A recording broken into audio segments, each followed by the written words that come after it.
isang New Year pa rin kasi Pizza 3 pa lang. At malapit na rin Three Kings. So binabati ko rin kayo ng in advance ng Three Kings. Ang ating pong pag-usapan ngayon ay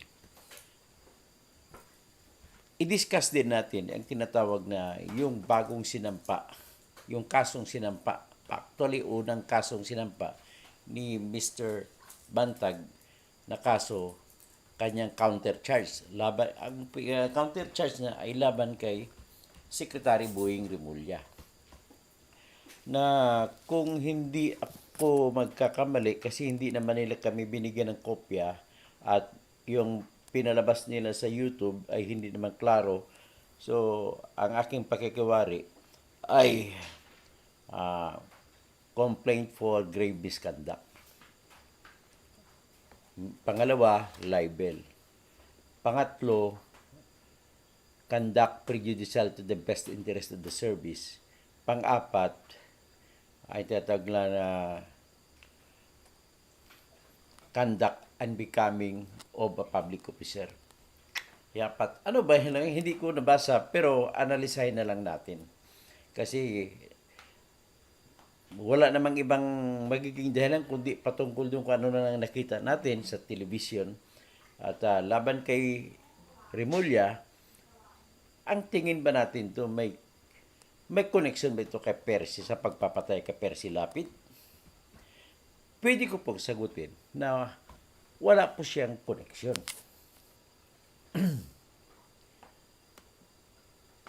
Sapagkat po ay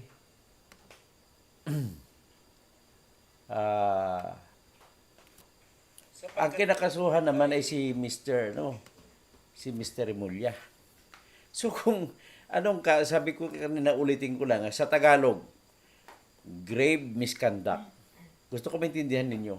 Kasi alam ko marami naman dito hindi komportable, hindi makaintindi kung i-Englishin ko, lalo na legal term ito. So sa Tagalog po, ang grave misconduct, gumagalaw, ay grabing pagkakamali sa paggagawa ng iyong trabaho. Okay, kasi ang conduct na tinutukoy dyan ay yung trabaho. Kung si Rimulya ang pag-iisipan, ang pagpatukuyan natin, may trabaho ba si Rimulya na ginagawa na grabe ang pagkakamali? Yun ang ibig sabihin ng grave misconduct na reklamo ni Mr. Bantag. Pangalawa, nagsampa rin kasama sa kasong yun ang balik tayo muna sa grave misconduct. Ang grave misconduct po ay tinatawag naming administrative case. Ang administrative case po ay ang pakay niyan ay hindi ipapakulong si Rimulya, kundi tatanggalin sa pwesto ng trabaho si Rimulya. Yan ang pakay niyan. Pangalawa, ang kinakaso ay libel. Ang libel naman, crime yan.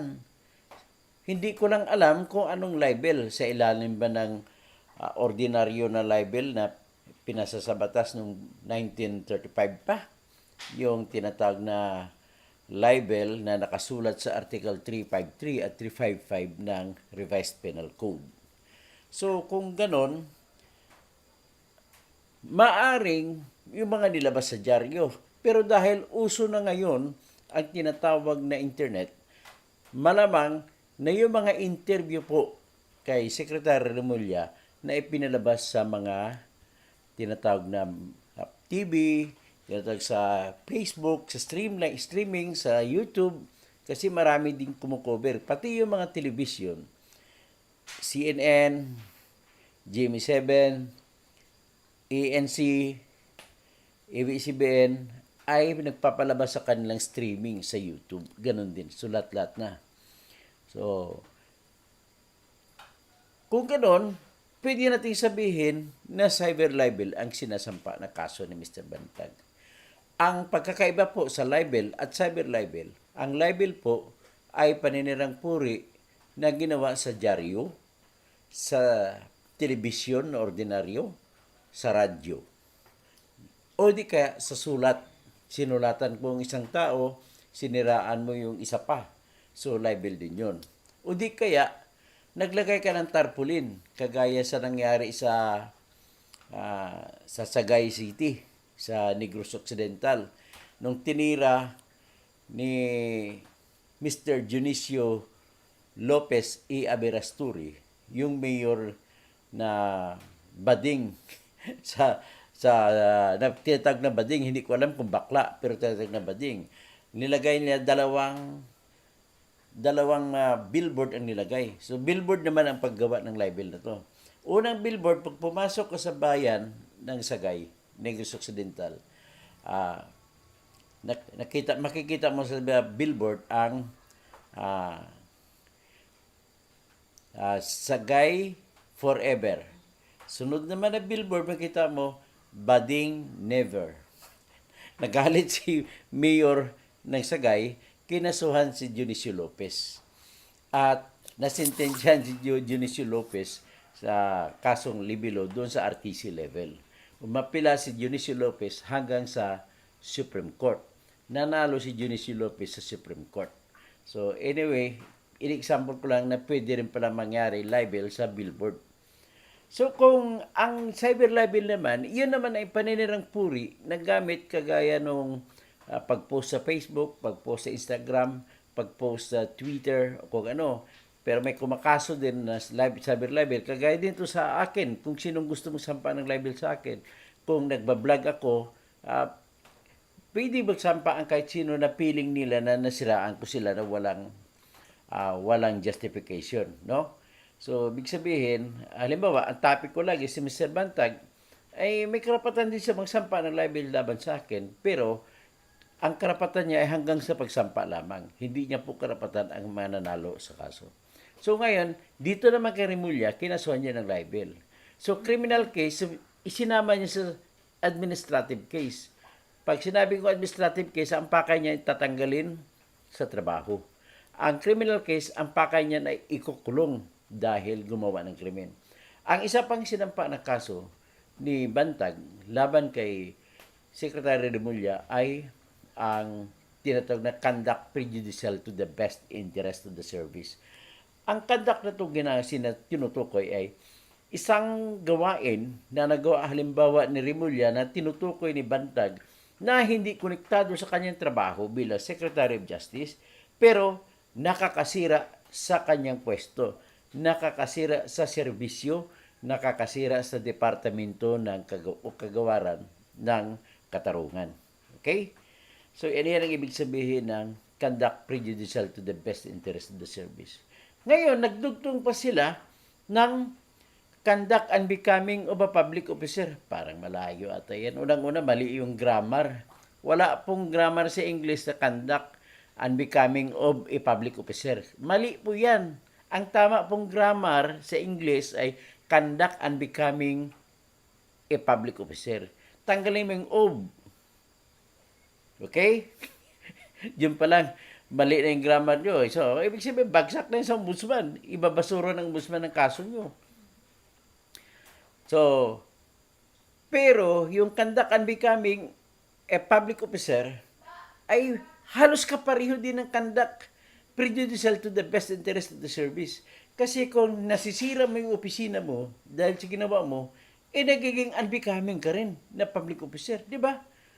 Hindi ko alam kung paano nila pinaghiwa-hiwala yung dalawang salita na ginagawa nila dun sa kanilang reklamo. Hindi ko naman sinasabi na may pagkakamali ang mga abogado ni Mr. Bantag, pero kung ako tanongin mo ay walang merito. Una, bakit walang merito? Hindi ko nabasa pero na ang kanilang reklamo, pero mahuhula ako naman talaga kung ano talagang babasihan nila eh. Kagaya ng sinabi nila, ano bang trabaho ni Remulla na sinasabi nila ay mali at grabe yung pagkakamali kaya tinawag ng grave misconduct. Ang sinasabi nila dyan, simple lang. Ano bang ginawa ni Remulla? Babalik tanaw tayo. Nung umpisa pa sa pag-imbestiga nitong Percy Lapid case, laging nag-aanunsyo, laging ini-interview ng mga media si Mr. Remulla. Sapagkat siya ay Secretary of Justice. Siyempre, mga media magtatanong, ano na po ang nangyari sa pagpapatay kay Percy Lapid? Tanong, may karapatan ba ang media magtatanong kay Mr. Remulla ng ganon? Sagot, oo. Bakit? Kasi top public interest na, high profile na yan sa lahat ng mamamayan sa Pilipinas. Gusto ng mga lahat ng mamamayan malaman kung ano ang nangyayari na. Kasi nakakabagabag yan, nakaka-rebuilde sa isipan ng tao at puso ng tao, yung papatay ka, magmamardir ka, lalo pa yung isang broadcaster at journalist na tinitingnan ng kanilang mga nakikinig dito na laging nagsasabi ng totoo. So, ibig sabihin, ang dating yan ay ang katotohanan pala ay pinapatay. So, natural na magka-interest ang mga tao. Di ba? Ganun lang po kasimple yan. So, ngayon, kung ang tanong ko ay, dapat ba magtanong? May karapatan ba magtanong mga media? Ang sagot ko, oo. So, ngayon, kung may karapatan ng media, may kasalanan na ba dyan si Remulla sa bawat sagot? Sa bawat tanong? Eh, siyempre, ang sasagutin ko dyan, pwede sabihin natin, depende kung ang sinasagot ay nakabase sa hindi totoo. Pero kung ang sagot ay nakabase sa kung ano ang totoo, sa tingin ni Remulla that time, big sabihin, inosente siya. Wala po siyang problema. Walang libel. Okay. Puntuhan natin, hanapin natin kung ano pa. Laging sinasabi ni Mr. Remulla dito, generally speaking, kinikwento sa media na nag-interview kung ano na nangyari. Una, sino na bang testigo ang nakukuha? Ano mga sinabi ng bawat testigo? Siyempre, sinabi niya na base naman sa testigo, nag-opinion hanggat sa nagsabi si Remulla sa opinion ni nila, pati mga NBI agents na nag-imbestiga, pati yung mga PNP, nag-isa sila ng pag-iisip, nag-meeting sila, at napatunayan nila na ang mastermind na tinutukoy ng mga ebidensya, binabasihan ni Remulla at ang mga sinasabi ng ahente ng NBI at ng pulis na ang tinuturo ng ebidensya ay walang iba kundi si Zulueta at si Bantag. So, kung ganun, nakabase pala sa ebidensya ang sinabi ni Mr. Remulla, ibig sabihin, wala pong libel dyan. Di ba? At hindi rin mali ang ginawa ni Remulla. Sa pagsabi kasi, kailangan yan ng tao, ng mamamayan. At nire-require yan sa Section 7, Article 3 ng ating konstitusyon. The right to information by the people cannot be violable except for secret national interest and national security or confidential matters pertaining to private persons. Ganun lang kasimple. So, ang karapatan natin mga mamamayan para sa mga informasyon na nangyayari sa ating pamahalaan, lalo na sa napaka-interesting na kaso sa pagpatay kay Kaper Silapin, ay hindi pwedeng tanggihan at hindi pwedeng manahimik si Mr. Remulla. At trabaho na yan, dahil trabaho na yan, wala siyang pagkakamali sa pagsasalita, pagsasabi sa mga reporter kung ano ba talaga ang nangyayari. So, ibig sabihin, ang pinupunto nila, narinig ko rin sa mga balita-balita nila, at hindi ko magkamali kay Jojo de Guzman, na vlogger nila, na tinutukoy ni top 1 na vlogger na Bongbong Marcos, na dati raw sila magkasama kay FLM, si Francis Leo Marcos, na tinatawag ni Mr. Top 1 na bogus, hindi totoong Marcos. At ito naman si Jojo de Guzman ay kumupo pa doon kay Francis Leo Marcos na kahit hindi totoong Marcos. At umalis na si Top 1 dahil hindi totoong Marcos yun. Kumbaga, scam lang. So, ito naman, ayon kay Jojo de Guzman, ang tinutukoy daw na libel ay ang nung nagsalita si Mr. Remulla sa media na kung saan ay sinabi niya na noong September 9, 2022 ay umalis si General Bantag sa graduation ceremony ng Perpetual Help Delta System. Dahil may nagsabi kay Bantag na pumunta daw si Percy Lapid sa bahay niya sa Laguna na kumukuha ng litrato at kumukuha ng video. So ngayon, umalis siya, dapat magiging tagapagsalita siya na panauhing pandangal bilang isang commencement speaker.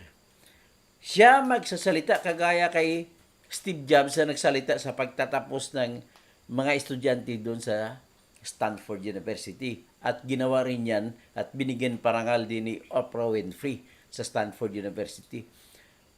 So ngayon, kung umalis daw siya, hindi daw totoo yung sinabi ni Remulla na pumunta na umalis daw siya sa graduation. Papunta daw sa kanyang bahay. At ang sinabi pa kasi, dinagdag pa ni Mr. Remulla, alam ko na nagkamali si Mr. Remulla doon, na yung kuha daw noong September 9 sa bahay ni Bantag sa pamamagitan ng video at saka camera o litrato ay yun daw ang inilabas sa video show ni Mr. Lapid sa kanyang live blog o di kaya sa kanyang radio program na nakastream sa internet, sa YouTube at saka sa Facebook. At pinesenta daw niya at pinakilala niya na itong bahay at mga kotse na labing-isa ay pag-ari ni Cinderella o lalaking Cinderella ng DOJ. So mali dun si Mr. Remulla, aminin ko. Bakit mali? Kasi ang totoong nangyari dyan, pagdating naman sa pagpresenta ni Mr. Percy Lapid, ay September 5 po niya inere sa kanyang live blog na pinakita niyang video. Tingnan niyo sa bandang kanan, makikita niyo yung 11 sasakyan na nakapila sa gilid ng kalsada. Malapit sa katabi, ayan ang mansyon niya. Nakikita ba ng mansyon? Katabi ng mansyon. Yung mga 11 sasakyan yan ay umaapaw, hindi magkasya.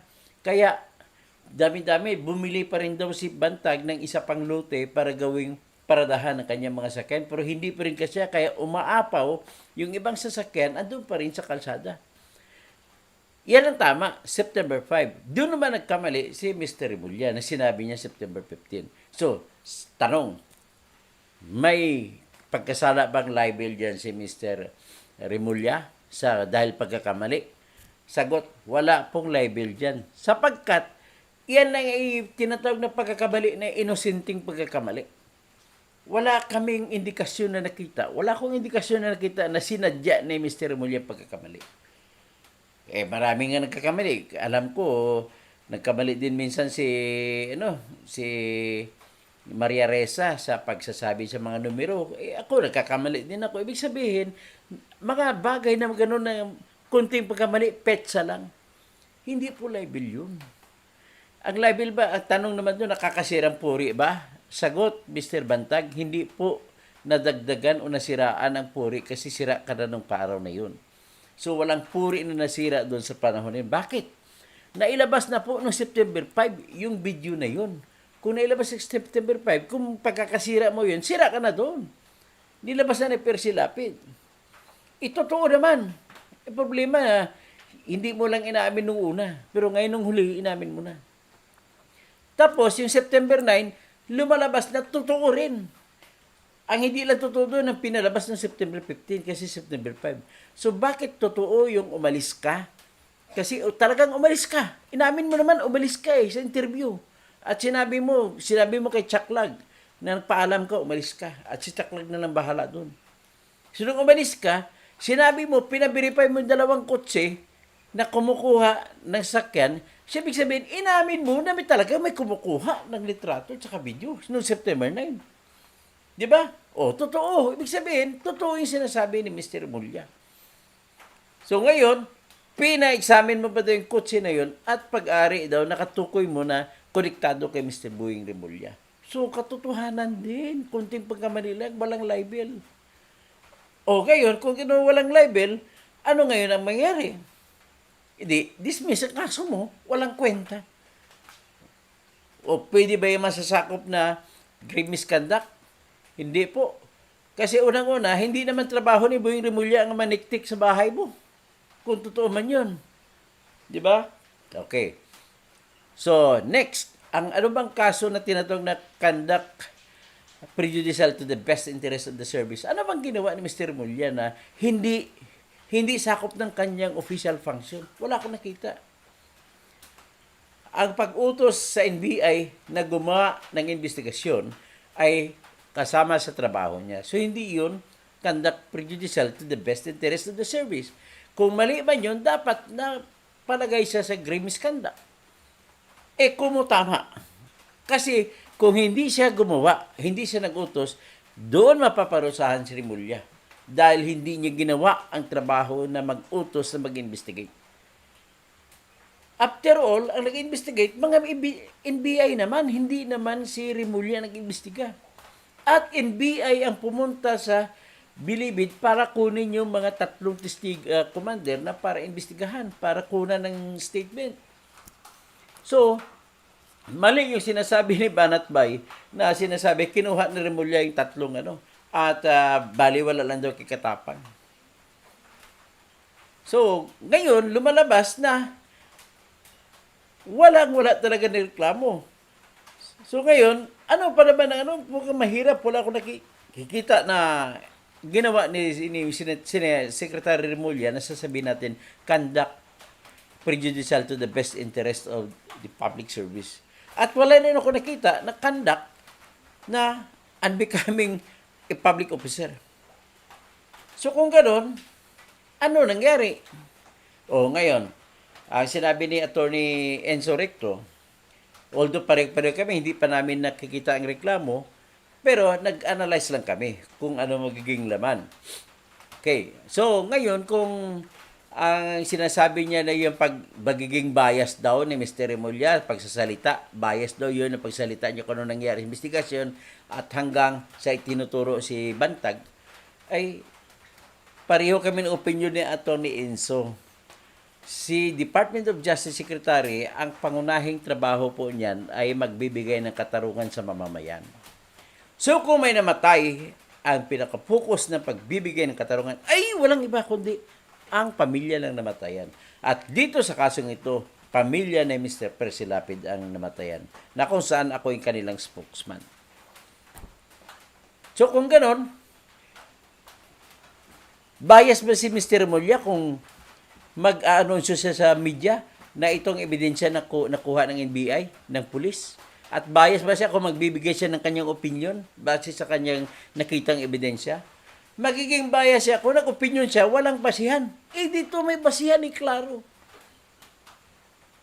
Hindi na muna pinag-usapan dyan kung may merito yung mga ginagawang saraysay ng mga mga commander kasi mga bilanggo sila doon. Kasi ang opinion naman ni Atty. Harry Roque, sapat na daw yung opinion, ang testimonya ng mga nakakulong na 4 sila para magkaroon ng probable cause na masampahan ng kaso at isampa sa korte laban kay Bantag, tsaka Solweta, tsaka iba pa. Although, I'm just happy that he says that mukhang mahina daw ang kaso pagdating na sa korte na, pag maglilitis na. Kasi bababa daw ang tingin nila sa testimonya ng mga preso na convicted. Well, I beg your pardon. We will show you that this is different matter. We can show to the world that Mr. Bantag is guilty and as well as Zolweta based on the case that was filed on the murder against Percy Lapid and against John Villamor. So, gano'n lang ho kasimple yan. So, ngayon, kung trabaho lang pala ni Remulla yun, ano ngayon magiging koreksyon sa investigasyon kay Percy Lapid na kaso? Wala akong ibang nakita, kundi gumagawa lang sila ng tinatawag na plataforma kung saan gagamitin nila ni Mr. Bantag na dahilan para i-push na talagang bias si Mr. Remulla. Ngayon, nagsasubmit na daw sila noong December 27 ng kanilang sagot sa aming opposition sa kanilang motion for inhibition. At hindi pa namin natanggap.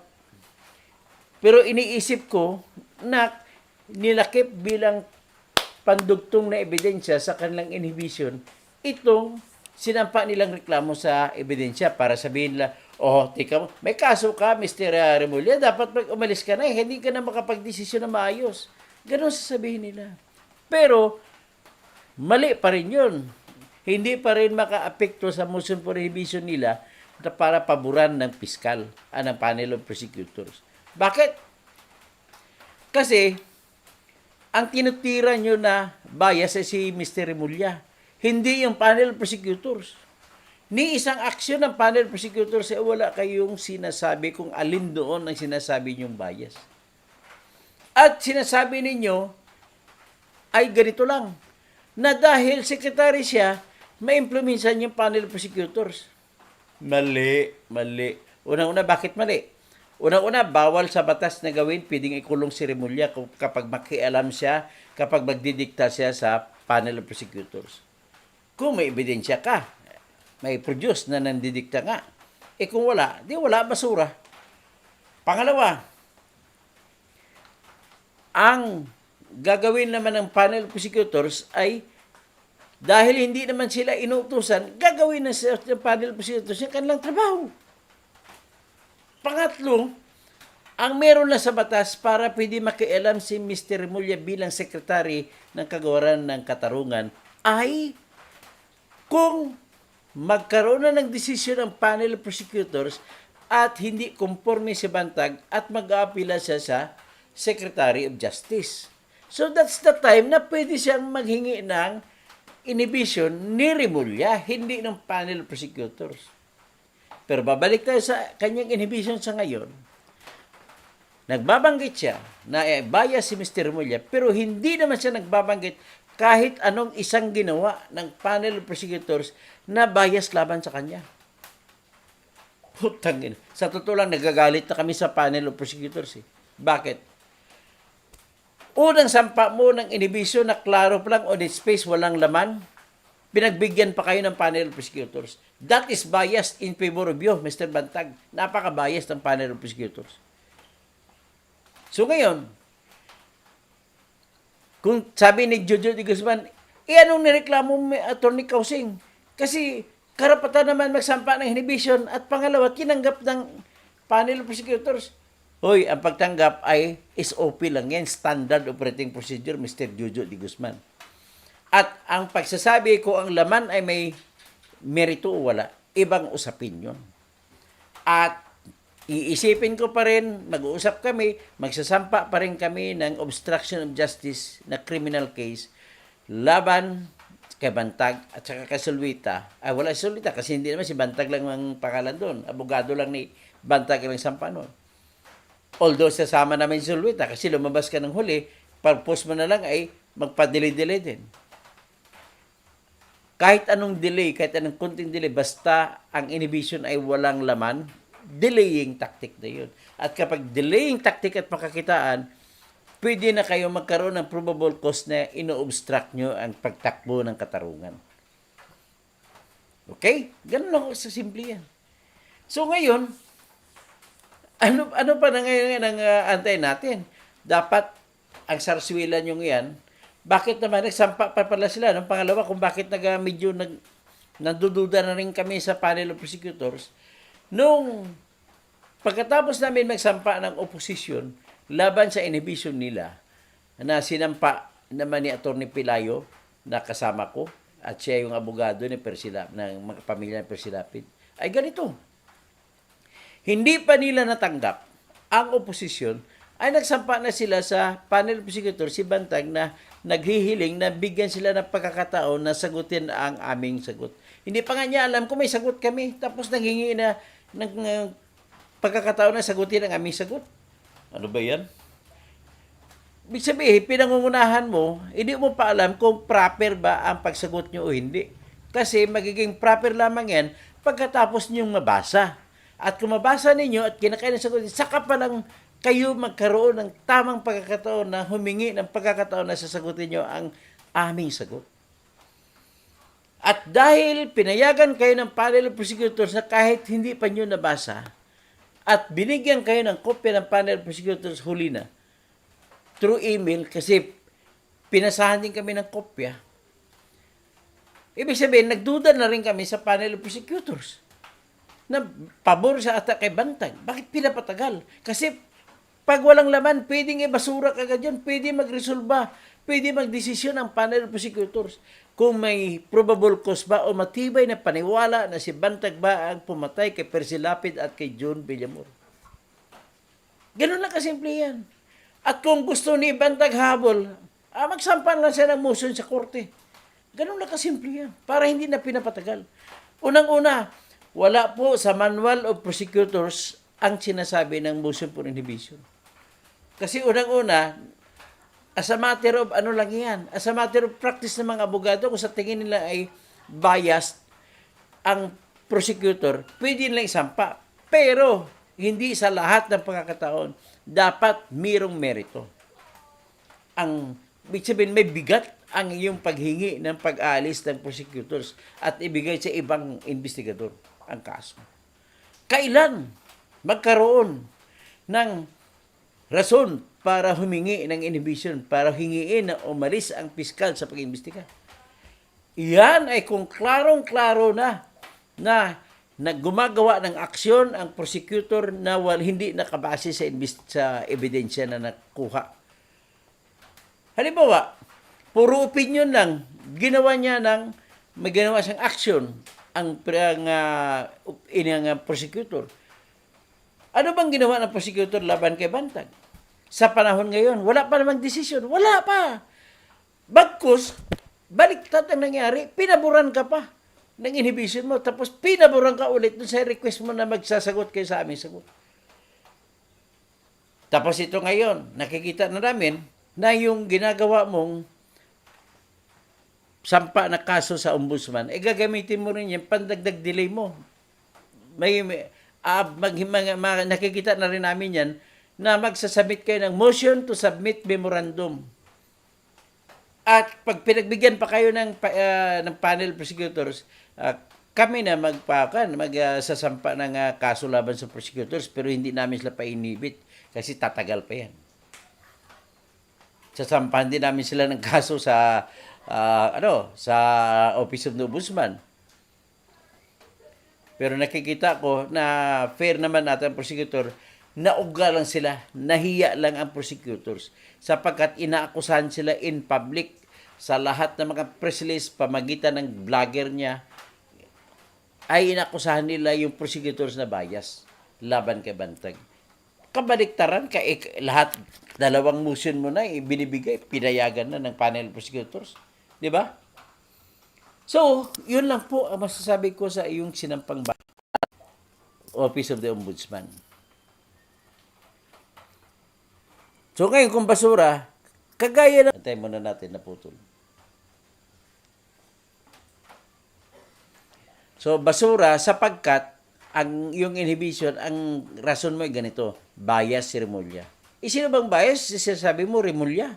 Ang nag-imbestiga hindi si Remulla. Panel prosecutors. At ni isang salita, ni isang ginawa, wala kang sinite doon na sinasabi mo na ginawa ng prosecutors, panel prosecutors na labag sa kalooban mo. Kaya basura ang argumento mo.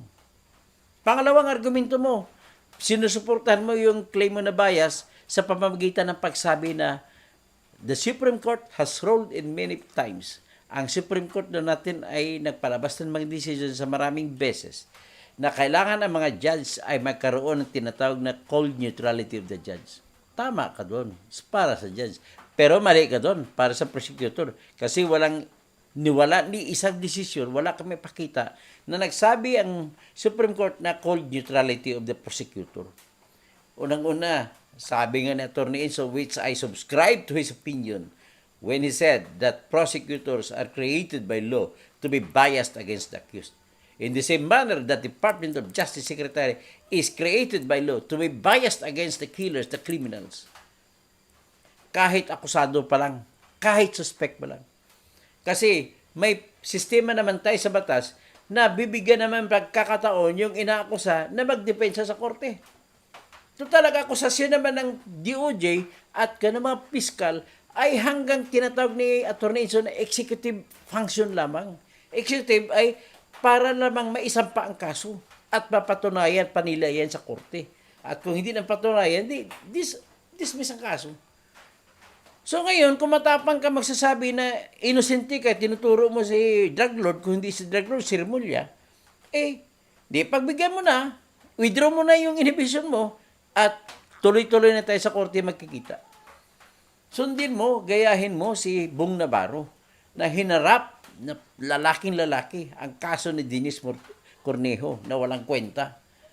O ngayon, nanalo sa petition for bail si Bong Navarro, nakalabas. Sundin mo rin yan siya.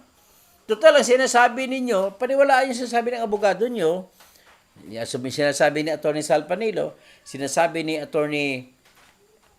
Harry Roque, na mahina ang ebidensya namin laban sa inyo, Mr. Bantag, kasi wala ni isang testigo nagsabi na sinasabi nandun ka. Kung talagang meron ka pa sinasabi mahina, kung naniwala ka dyan, magsampa ka na ng kaso. Kung mahina pala, dapat, kung totoo mahina, kinikwento mo lang yan. Alam mo bakit? Kasi kung totoo mahina, hindi ka na dapat na pa-inhibit. Matapang ka pa sa leon, magsampa ng iyong counter affidavit o ganting salaysay. Sapagkat ang inhibit ka pa, gigamit mo ko ng karapatan mo na sinasabi ko, pang-abuso no yan sa karapatan ng pagpasampa ng inhibition sapagkat walang laman ang iyong inhibition. Ibig sabihin, natatakot ka sa ebidensya namin. Alam mo na, nabasa mo na lahat ng ebidensya namin. Ang testimonya ng commander ng Batang City Jail na si Alvin Cornista Labra ay nagsasabi, tinuturo na ikaw ang sa likod ni Zulueta at binabanggit ni Zulueta. Ito'y inayunan o nagtumugma sa sinumpang salaysay naman ni Aldrin Micusa Galicia na siyang commander ng Sputnik, sige Sputnik Gang. At ito'y sinangayunan din ayon din sa testimonya ni Alpe Piñaredonda ng Happy-Go-Lucky Gang.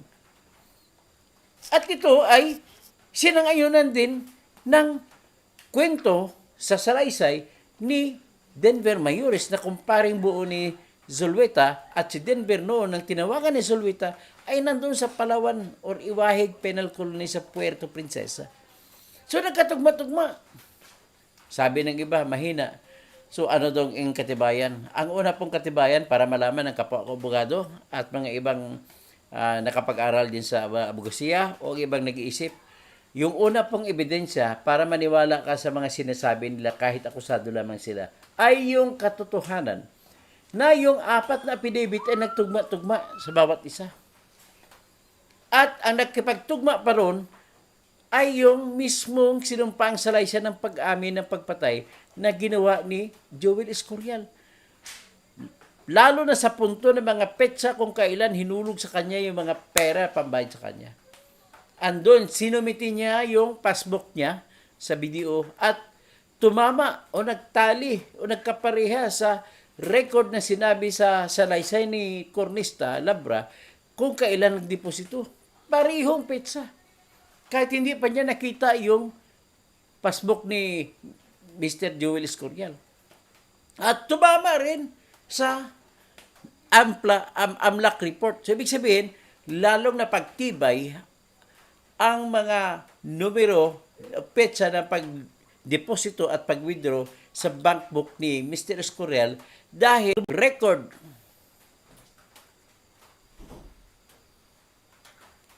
At tumugma pa rin ito. At tumugma ito ang lahat na nakuha namin ng mga papel, sinumpang salaysay, sa record ng cellphone na tawagan na kinuha naman ng NBI. Tandaan ninyo, cellphone, lahat ng cellphone numbers binabanggit ni Joel Escorial. Kinuha na ng NBI ang lahat ng mga text message sa katawagan na record. So, tumugba lahat. Ganun na kasimple. So, ngayon, ito lang masasabi ko, Mr. Bantag, kung bakit nasasabi ko na napakalakas ng reklamo namin, ng ebidensya namin laban sa'yo. Number 1, itanong mo sa abogado mo na noong 18, matapos na may presenta ni Mr. Benhar Abalos na Secretary ng Department of the Interior and Local Government yung si Escorial at matapos niya sinabi na taga-Bilibid ang tinuturo na nag-utos sa kanya para pumatay, ay nakapanood kayo sa TV at nagpanik si Zulueta at pinatawag si Alvin Labra. Putang ina. O, ngayon, nang pumunta doon, ayon na sa pinibit ni Labra. Pinatawag siya ni Zulueta at sinabihan siya na patayin na si si John Villamor. Kasi ayaw niya maituro siya at si Bantag. Parang DJ Bantag ang pinagsabi. So, paniwalaan ba natin yun? Sagot, oo, napakalakas. Hindi hearsay yun. Kahit wala si Bantag doon, hindi hearsay yun. Bakit? Kasi binanggit ni Zulueta yun sa panahon na nagulong-gulong isip niya. Startled siya ng isang occurrence na tinatatakot siya kasi lumabas na at nahuli, nag-surrender. So, ibig sabihin, sa panahon na gulat-gulat, naggugulo yung isip ni Zulueta, ay hindi siya nagsisinungaling, except yan sa hearsay role, nung binanggit niya na si DJ Bantag at si Zulueta ay maituturo ni John Villamor kung hindi siya mapatay. Yan ang rule number 1 ng res geste na tinatawag namin. Kahit tanong niya kay sinong abogado. Tanong niyo kay Attorney Gakaya. Yan ang isang malakas na ebidensya laban sa iyo, Mr. Bantag. Pangalawang malakas na ebidensya laban sa iyo, yung binabaliwala nyo lang na dying declaration na sabi ni Boying Remulla na yung text message o chat message ni Mr. John Villamor sa kanyang ate na si Marisa noong petsa 18 alas 11:59. At lumabas lang si Marisa noong petsa 20 nung nalaman na anunsyo na petsa 20 ay namatay na pala si John Villamor. So, ngayon, lumabas ng inimbestigahan, namatay pala si John Villamor noong 11:59, alas 12:15 ng hapon ng petsa 18 ng Oktubre 2022. Ngayon, ang text message naman on record sa screenshot, nagpapakita na alas 11:59, tinext ni John Villamor sa kanyang ate. Nang sabi, pakaingatan mo sikretong ito na kung mamatay ako, banggitin mo ito kay Joel Escorial. Pero kung buhay ako, itago mo. Nalaman na namatay ng 20. So, 20 na lang pumunta si Marisa at dahil doon, umaksyon at si Marisa pala pumunta doon dahil sa tulong ni Erwin Tulfo at si Rapi Tulfo. Ngayon kung binabanggit niyo, may kutsabahan si Remulla at saka si Katapang, bakit? Ibig ba sabihin, nagkakutsaba rin nila ito si Marisa para magsabi ng 20 kung sino yung commander? Tapos sinabi pa ni Banat Bay na tumawag na Katapang ito si Mr. Remulla para kunin yung 3 preso. 3 commander. O hindi po. NBI pong kumuha, Mr. Banat Bay. So, ngayon, ibig sabihin, kung NBI kumuha, ibig sabihin makasabot ba ni Remulla at si Katapang itong may mga NBI dyan, pati yung pulis na lumabas sa investigasyon na tinuturo si Bantag. Kaya yung tanong hindi ko napansin yung argumento ni Jojo de Guzman, walang kwenta na kung bakit si Bantag ang tinuturo. Kasi si Bantag ang tinuturo ng mga mga testigo. Yan lang, ganun lang kasimple yan. Tapos pinagpipilitan mo si Remulla yun. 2020 pa palang tira ni Percy Lapid kay Remulla. Congressman pa si Secretary Remulla noon. Ang tagal-tagal na, nakamove on na yun. So ngayon, pangalawa, sabi ko nga, mas marami ang mga media na tumira kay Remulla. So, bakit sa dinami-dami ng mga media na tumira kay Remulla, bakit si Percy ipapatay niya kung siya ang nagpapatay? Diba? So, inuulit ko lang kasi gusto ko itanim sa utak nito ng mga vlogger ng mga sinungaling ay dapat sana matuto na kayo magiging totoo. Ito si Jojo de Guzman, isinungaling din ito. Bakit sabi ni Tapuan, nanatili pa rin siya kay Francis Leo Marcos na alam niya na scam. Ayaw ko sa inyo, kayo na nagkakaalaman dyan. At sabi ni Tapuan, minura ka daw sa tawag. At ikaw ay nagreklamo. na sa pagmumura nun at minura mo pa raw siya, no? Nagmura din siya at lahat ng sinabi mo ay ni-record ni-record mo Mr. Jojo de Guzman ang pagmumura ni Mr. Tapuan. At yun ang ginamit mo pagbanat sa kanya, inamin mo pa na ikaw nag-record. Mr. Tapuan, may hindi pa nawala ang iyong karapatan sa pagsampa ng criminal case na paglabag sa Republic Act 4100. Ang tawag diyan ay anti-wiretapping law. Pwedeng mabilanggo si Jojo de Guzman kasi inamin niya na ni-record. So kahit pa sinabi mo pinatawad mo na siya, pwede ka pa makapagsampa ng paglabag ng Republic Act 4100. At ipakulong mo si Jojo de Guzman. Dahil sa ni-record niya yung pagmumura mo sa kanya sa telepono na walang paalam mula sa iyo. Entiendes? Okay. So siguro, tama na muna tayo dyan tungkol sa updates. May babanggitin lang pala ako na ito ay patungkol sa aking kampanya sa dapat na magkaroon tayo ng jury system sa Pilipinas. Ang jury system na inisip ko, basahin kong sagot ko sa English, base naman sa tanong sa akin ng isang nag-ano sa akin na si Jack Fruit ang pangalan, no? Sabi niya, ang jury system ay applicable sa common law countries, Attorney Toto Kausing, dahil sa ang basis ng decisions nila ay mostly based on customs and traditions katulad sa England at sa United States, but in civil law countries we go by hard evidence which if presented has only the judge appreciating the evidence as provided by the rules of court on civil and on criminal procedure, so that your advocacy for the use of the jury system may hardly happen in the Philippines as of now. Sa Tagalog pa, sasabi na babanggit si Jack Fruit, hindi ko alam buong pangalan ni Jack Fruit, pero ito yung nakalagay na pangalan niya, ay sinabi niya na hindi daw mapwedeng gamitin sa Pilipinas ang hukuman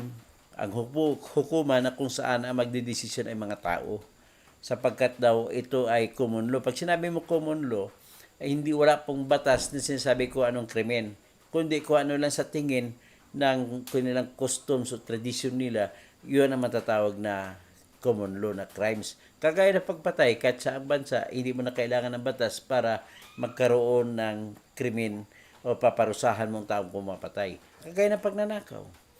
Ibig sabihin yung mga crimes per se, kahit anong kuan mo tinatawag sa may moral turpitude na. Ibig sabihin nun, napakasama sa konsensya ng tao, krimen. Pero sa ating sistema sa batas sa Pilipinas, hindi ka pwedeng parusahan kung hindi nakasulat sa batas. So, kailangan may batas na nakasulat para ikaw parusahan. Ganun ang sa ating Pilipinas.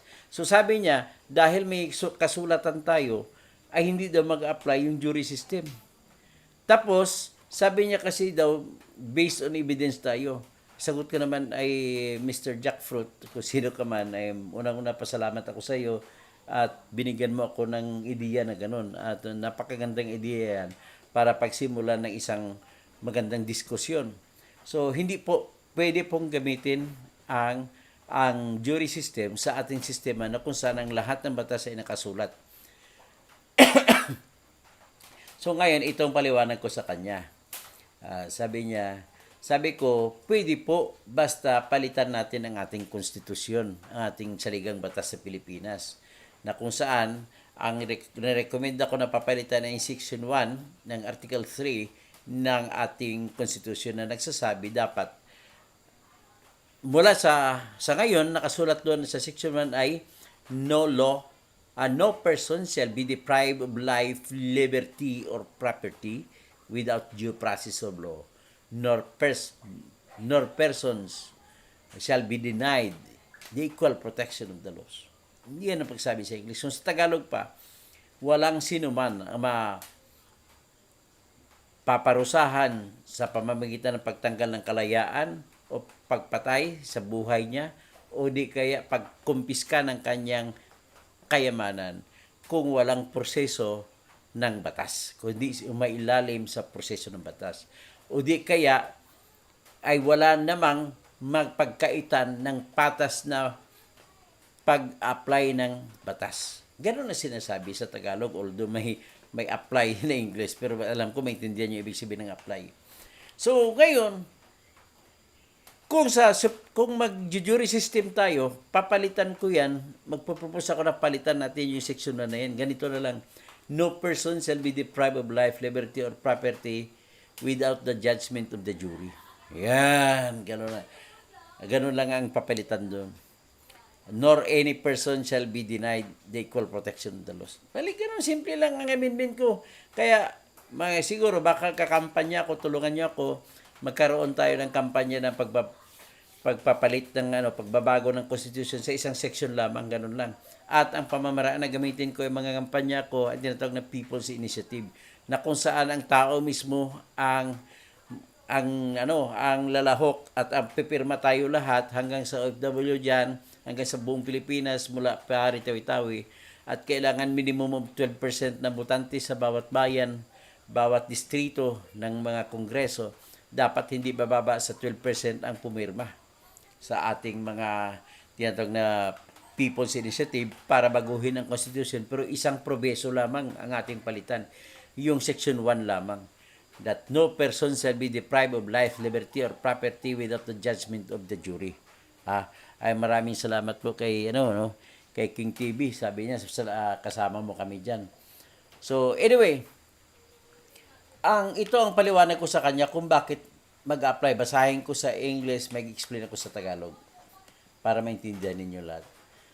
Sabi niya naman, pero basahin ko muna yung tanong niya para maliwanagan tayo. Tagalogin ko lang tanong ni Mr. Jackfruit kasi English, apparently Amerikano to Filipino-American. Sabi niya, kung ang konstitusyon natin ay palitan, amindahan, pero may kailangan pa rin daw ay pag-aralan kung paano maibabagay ang jury system at pwede magtatrabaho sa sistema sa Pilipinas, kung saan ang ating mga batas kuno ay nakasulat. Kasi sa ibang bansa, pag common law ay hindi nakasulat ang mga batas, kundi kung ano lang tingin ng mga jury daw. So sinasabi niya gano'n,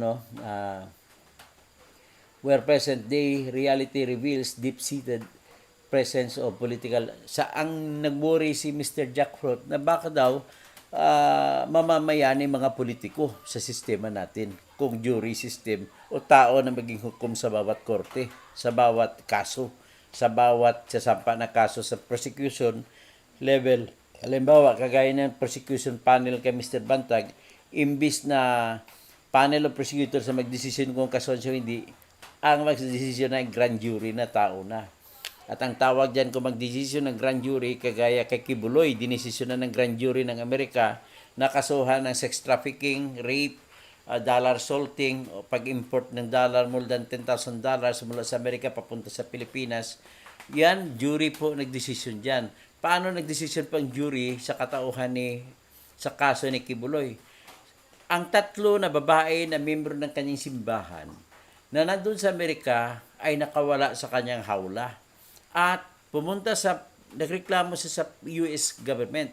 So napunta siya doon, ang reklamo niya dinala ngayon sa grand jury na kung saan binubuo yan ng 25 na tao na membro ng grand jury, at nakinig sila sa testimonya nitong tatlong ni-rape, at doon binigyan din nila, siyempre pinadalhan din nila ng sulat yan si Kibuloy. Pwede kang sumagot kung gusto mo, magpa-interview ka rin sa amin. Pero hindi siya pumunta roon. Kasi natakot na nga si ayaw kong tawagin pastor, kagaya rin kay Attorney Insurrecto. So, hindi na pumunta si Kibuloy doon. Kumbaga, dahil hindi siya pumunta, sapat na napagbigyan siya ng pagkakataon. Binigyan ka ng pagkakataon na sumagot, pero hindi mo ginamit ang pagkakataon. So, nang napakinggan ng grand jury, yung testimonya ng tatlong ni-rape ni Kibuloy na babae, ay nagdesisyon na ngayon ang grand jury ng Amerika na sampahan ng kaso sa korte ito si Kibuloy, at ang mga kinampang kaso, sex trafficking, dollar salting, labor trafficking pa ata, tapos rape. So kung ikumpara mo dito sa Pilipinas, particular sa Davao City, sinampahan din ng kaso si Kibuloy ng isang babae na ni-rape niya. Na sinampahan siya ng kasong rape. Pero binasura ng piskalya ng Davao. Kasi, diyan mo makumpara ngayon ang piskal sa kabila, sa Davao City, at jury naman, grand jury sa United States of America. So, diyan mo makita ang pagkapatas. Ang grand jury naman sa Amerika, pagkatapos nila serbisyo ng 6 na buwan, papalitan sila ng bagong jury. Paano ba pinipili ang jury? Bakit na masasabi ko na patas ito? Pinipili pula sa pamagitan ng raffle o di kaya tambulo o di kaya computer na kung saan ikot kung sino mapipili.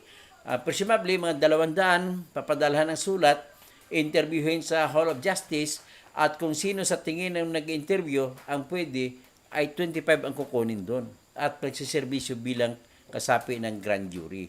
Na siyang trabaho niya ay magdidesisyon kung sino ang dapat kasuhan, kagaya ng kay Kibuloy. Kinasuhan siya, may reklamo sa kanya, yung 3 babae na rape niya, nagdesisyon ang grand jury na iakyat ang kaso sa korte. So dahil nagdesisyon ng grand jury, automatic na yan, lalabas ang warrant of arrest. At pinapaaresto na si Kibuloy. Kaya lang, nandito siya sa Pilipinas, nagtatago siya sa Davao City. At bawal naman sa United States of America na mag-aresto sa Pilipinas.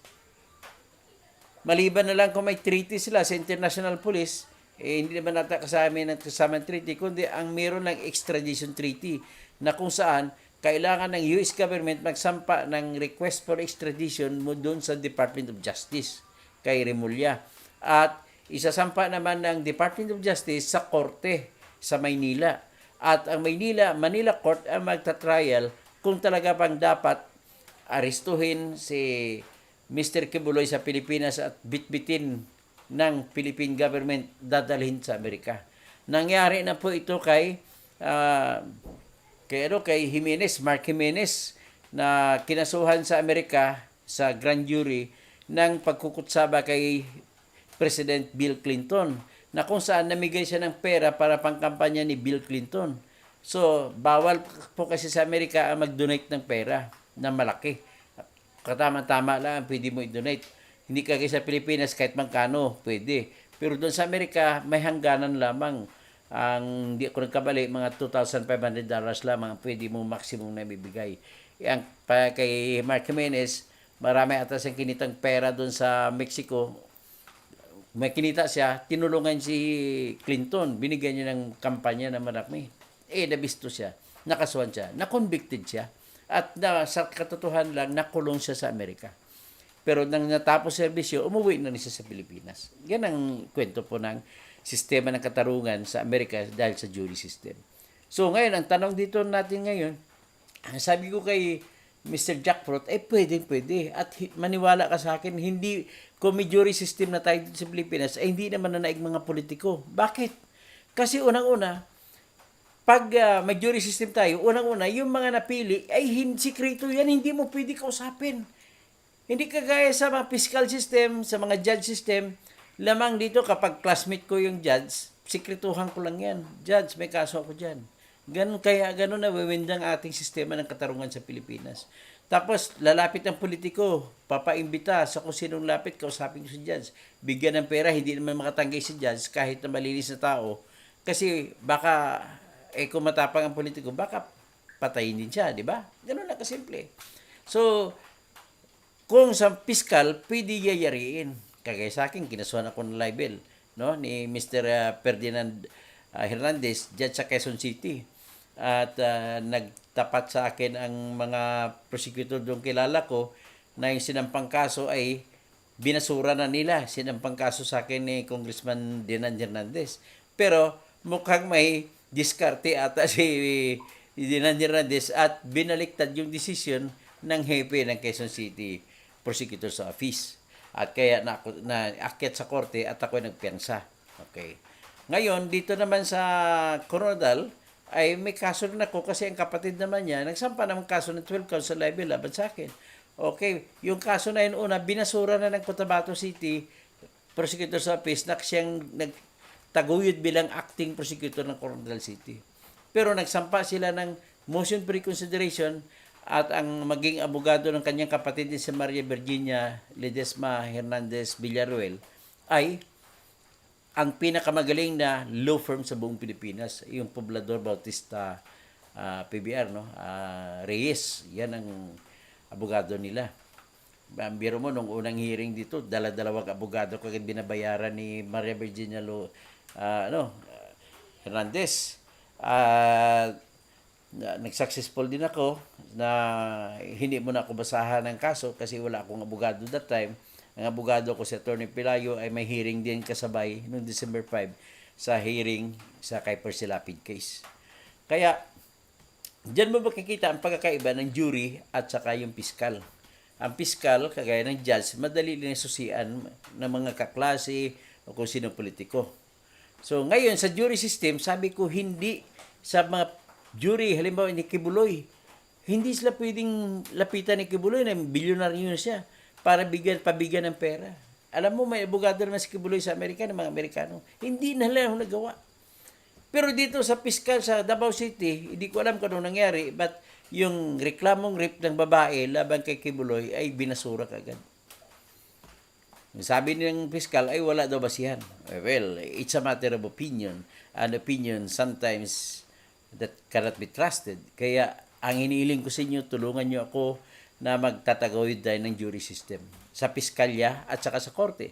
Kaya kung sa korte na, ang jury system, yung napipili na 12 na magiging judge sa facts ay hindi pwedeng kausapin ng mga politiko o kung sino man nag-akusadong politiko. Bakit kako? Kapag mag-umpisa na hearing, isang araw lang ho ang hearing na drugs case, tapos na. At kung may isang araw, hindi makakauwi yung mga napiling grand juries at jury trials, jurors, kung hindi sila magdesisyon sa mismo sa araw na yun. Kaya, ang bilis, patas pa. Kasi hindi mo kayang bilhin yung 12. So, ito ngayon ang paliwanag ko sa kanya. There is no problem. Walang problema po sa so-called the common law countries. At wala rin problema sa ating batas dito sa criminal, civil, and administrative sa Pilipinas. Sabi ko, ang jury system ay sistema lamang yan ng prosecution, trial, at judgment. So, lahat naman ng desisyon ay nakabase sa batas sa Pilipinas. At huwag mag-alala na yan ay parang katang-isip lamang para sabihin na yung mga issue ng jury ay para lang sa common law countries. No, hindi po ganoon.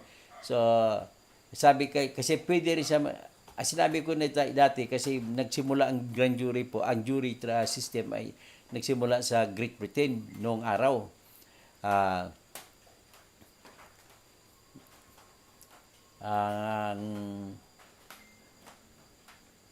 Sige, hindi pa naman ako out of topic. Kasama sa kampanya ko ito.